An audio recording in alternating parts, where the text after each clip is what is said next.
ఎన్టీఆర్ మన నట సార్వభౌముడు సీనియర్ ఎన్టీఆర్ డైలాగ్ చెప్తే ఇప్పుడు దానవేర సూర్యకర్ణ నుంచి ఆచార్య దేవ ఏమంటివి జాతిని మన సూక పుట్టుకుంటే హాతలేదువా ఎంత మాట ఇది క్షేత్ర పరీక్ష కానీ క్షేత్రీయ పరీక్ష కాకూడదు ఇది కుల పరీక్ష అందువా నీ తండ్రి భరద్వాజ జనం పెట్టింది అట్టి చుముక్సాకరమైన నిశమం పెట్టింది మట్టి కులంలో పుట్టింది కదా నీది ఏ కులము మాతో చెప్పిదివేమయ్యా మా వంశములకు మూల పురుషుల వశిష్ఠుడు దేవవేశకు ఊరసపుతుడు కాదా అతను పంచమ జాతి కలిగిన అరుగు శక్తిని ఆ శక్తి చండాలంగా పరాశని ఫలపరిచిన మా తాత వ్యాసుని ఆ వ్యాసుని వివరణ మా పిత మీ అమ్మకితో మాట్లాడి పిల్లమిత మీ అమ్మాయి అంబాలికతో మా పిల్లలంటి పాండురాజును మా ఇంటి దాసితో ధర్మ నిర్మాణ నీచే కీర్తించబడుతున్న ఈ విదుర దేవుణ్ణి కళ్ళేదా సందర్భాసన బట్టి క్షేత్ర పీఠ ప్రాధాన్యత సంఖ్యమైన మా కురువంశము ఏనాడో కులహీనమైనది కాగా నేడు కులము అను నియంతవాదమందులకు నాయన సుయోధన ఏరులా పారులా బ్రహ్మస్వ జనులు మనం విచారించదగినది కాదు. ఇది నీవున్నట్లు ముమ్మాటికి క్షేత్ర పరీక్ష.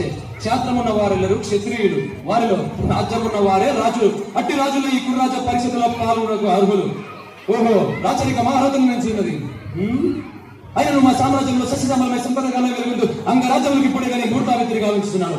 సోదరా దుశ్శాసన అనర్గణ శక్తి కిరణము మామా గాంధార సార్వభౌమ సూచన మనమే మండిత సింహన సింహాసనం తెప్పికము పరుజనులారా పుణ్య భాగీరథి నది అందుకొనుడు కళ్యామత్తులారా మంగళతుల సుశ్రుడుగా మోగనుడు ఒరి మామిదులారా కర్ణ మహారాజును పైవారము కొనెత్తు పుణ్యలారా ఈ రాధాసులకు పూర్వభాగమున కస్తూరి తిలకము దించుతుంది బహుజన సింధుత పరిపాక సమర్థ సహజ కవచ కైతమన ప్రపంచోలికి వంచల్లేగా వీరగండ మీద నడుపుడు నేడు ఈ సకల జన సభ మధ్యమున పండిత పరిశ్రమ మధ్యమున సతదా ఈ గురుకుల మహాప్రంకలమును శాశ్వతముగా ప్రచురణ గావించదను.